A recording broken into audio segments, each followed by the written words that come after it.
Здравствуйте, меня зовут Захарова Тамара Юрьевна, я инструктор по плаванию бассейна «Олимп».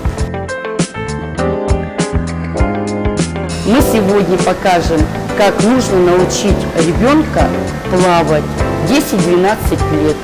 То есть занятия кролем на груди, кролем на спине и старты, и упражнения на дыхание.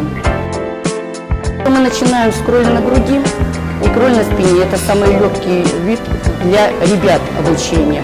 Дыхание и работа рук-ног. Потом позднее мы будем разучивать элементы браса и баттерфляя. Но у нас вот эта группа 10-12 лет как-то сформировалась с августа-сентября, и она как бы постоянно ходит. Но если будут желающие там заниматься, все, мы будем набирать группу и с ними заниматься работой. Мы показали все, но я приглашаю желающих научиться плавать, держаться на воде, заниматься к нам в бассейн «Олимп».